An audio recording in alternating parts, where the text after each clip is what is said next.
Hello, and welcome to the Tensai Show where we discuss everything about raising genius kids. My name is Chris, and today I am your host, Abby. Today we were talking exactly about the difference between discipline and control. In yesterday in the last episode, I asked you to try saying I don't know. Let's find out when your child asks you something. And like the messages I've been getting, the responses to that video has been amazing. Has been very amazing. One dad said that his daughter looked at him like he was an alien. She literally said, "Daddy, you don't know," and he said, "No, but let's look it up together." And it was actually a fun experience. It was a fun exercise. And so they spent 30 minutes going down a rabbit hole about volcanoes, and he said it was the best conversation that they had had in months. Another mom also tried with her teenage son, and the boy actually came back later that evening with more questions. You know what it means for a teenage boy, a 14-year-old, to ask you multiple questions? You've won. You've won at parenting. And so, like, this is the first time in over a year. So keep trying this, keep trying this, keep trying this. The results, they compound over time. Okay, so let's get into today's topic. It's one of the most that I've had the pleasure of skirting around. It's something that I see every day in my experience with parents. And today, for the first time, I want to actually talk about this, which is, the difference between discipline and control. Most people don't know the difference. Most people, and we might be looking out to, oh, let's do discipline.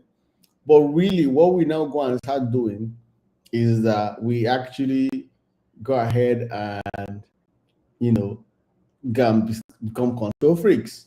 And so I need you to be honest with me here. I need to be honest with me. When your child misbehaves, what is your first instinct? What do you try to do first? Is it to try do you try to teach them something, or is it to make them stop that behavior? Type teach or stop for whatever one. If you try to teach them something new, type teach. If you try to stop, type stop. Don't overthink it and don't lie. Okay, like I said, we listen, we don't judge. What is your gut reaction when your child does something wrong? What is your gut reaction? What's your gut reaction? Go ahead and type in the chat. Type in the chat, type in the chat. But before, while you type, I'm gonna tell you the truth because I'm a psychologist. I can read your minds, right? And so I'm going to guess that most of you type stop, and there's no shame in that because that's how we were raised. When we misbehaved, our parents did not sit us down for a conversation. They made us stop immediately by any means necessary. Bell tone, slippers, the look. Let me remember how my mom used to do it. Right? By any means necessary. Right? The look. Don't question me. I'll be like, when I was your age, I didn't used to question my own parents. Right? Or if I slap you, we know these phrases because we grew up hearing them. You might have even caught yourself using them sometimes. Why? Because we only parent the way that we were parented. We are raising the way we were raised. Right? And here's the thing. At that time, maybe it worked, sort of. You stop misbehaving on the surface, but you know yourself. What was actually happening underneath? Let me whisper something to you guys. So I don't know who I was talking to the other day, and I said something about like, my parents, they raised me well, but at the end of the day, like, if I wanted to spoil, I would have spoiled. It's just that I held myself back. Like, I was the one that eventually made the final decisions in terms of should I spoil or should I be the way I am, right? Because at the end of the day, there's a huge factor, a huge chunk of your child's life that you are not going to be there. Think about the things, the university education, the times that nobody was watching, the times that how did you make those decisions? You realize that they were your decisions, and at that point, your whatever home training you had didn't matter. It was your own training. In Igbo, they will say "Jileki Gwezegon," like you use your hand to say, "Nah, I don't want to do this. I don't want to go this route," right? And so, like, did it really work? Did the discipline, did all the stopping, did it really change us? No. And so, like, that's the distinction I need you to understand because it changes everything. Control. Control is about exercising your authority as a parent. Discipline, however, is about the child's growth. They can look identical from the outside, but they produce completely different children. Let me break this down with three practical distinctions that you can actually use. So, number one is that control creates performance, right?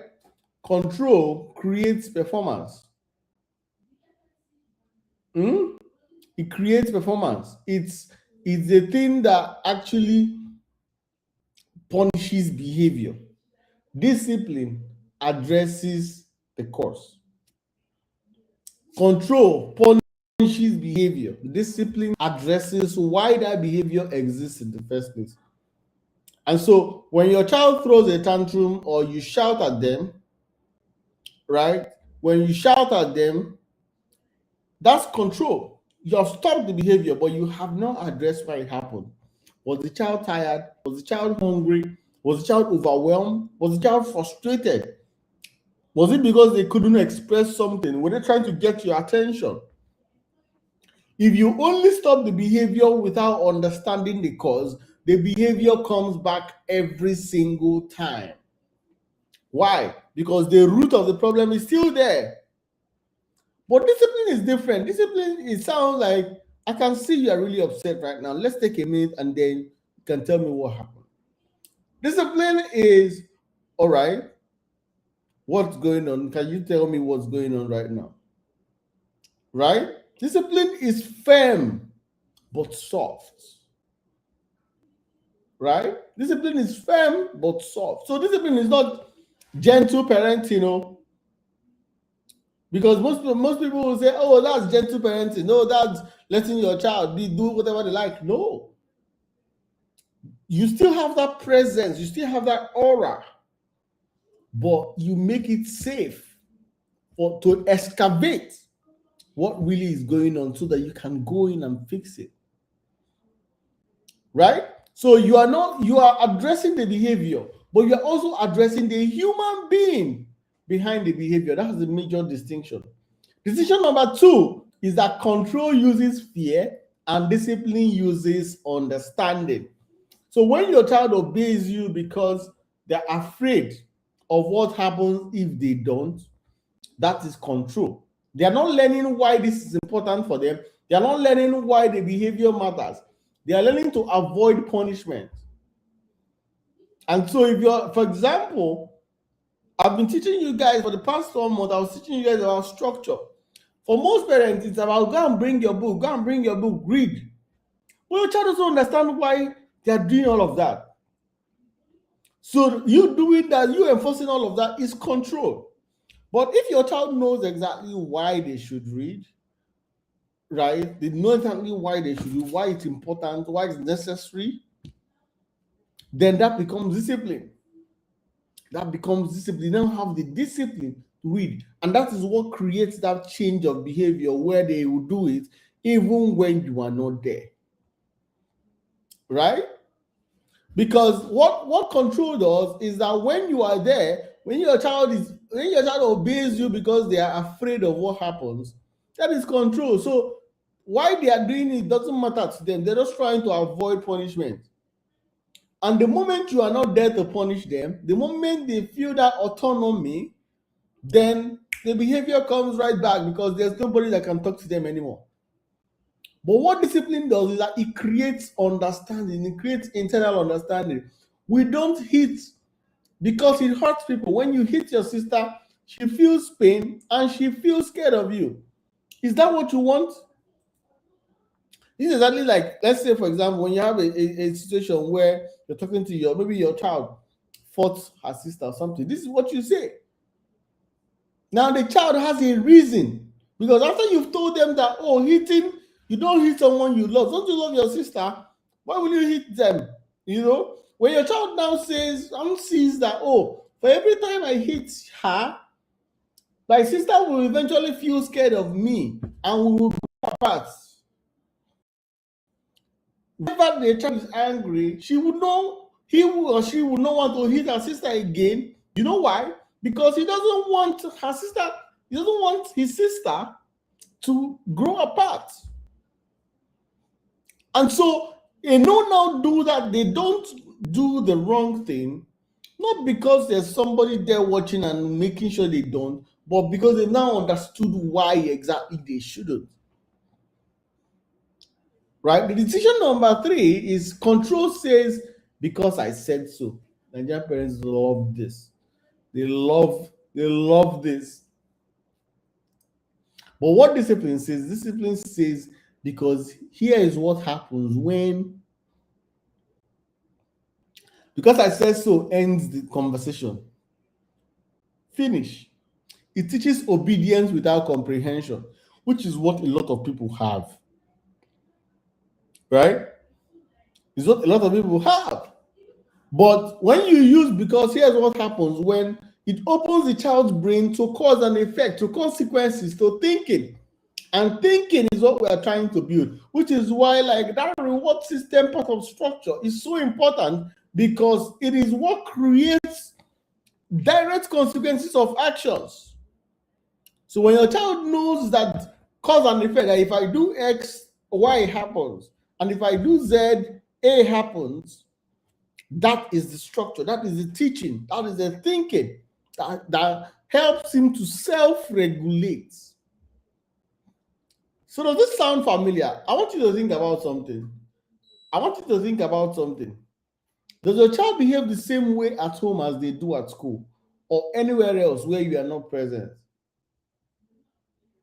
If the answer is no, if they are an angel at home but a different child at school, or perfect at school but wild at home, that is telling you something important. It's telling you that the behavior is environment dependent. And environment dependent behavior is usually controlled behavior, not disciplined behavior. The child is performing based on who is watching. Right? Based on who is watching. Let me say that again. If your child's behavior is environment dependent, then it is controlled behavior, not disciplined behavior. Right? It is controlled behavior, not disciplined behavior. Your child is performing based on who is watching. Let me tell you a story. There's this mom, her son was an angel at home.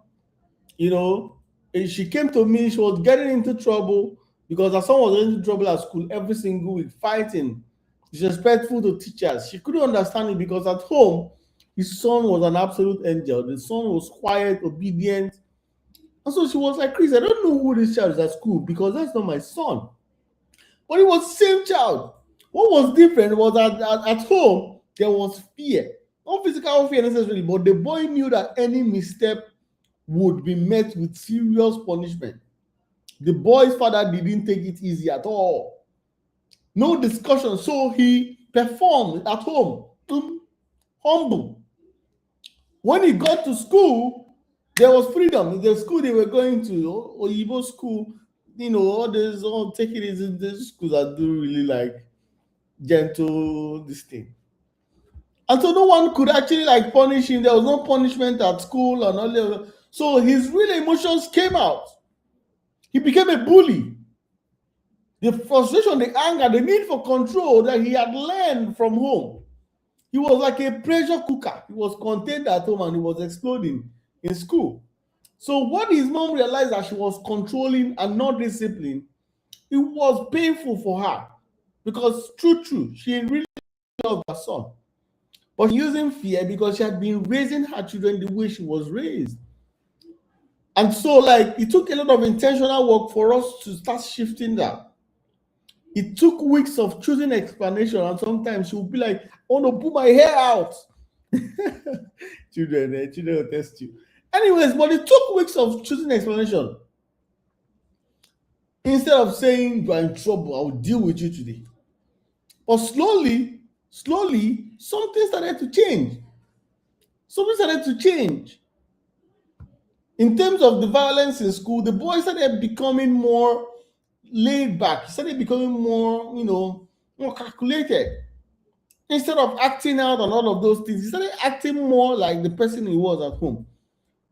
He became consistent in that manner because now the reason why he doesn't do all of that, he now understands the consequences of those actions. The motivation was now more internal than external. And so even in a situation where the mom was no longer there, right, he was still able to stay in character.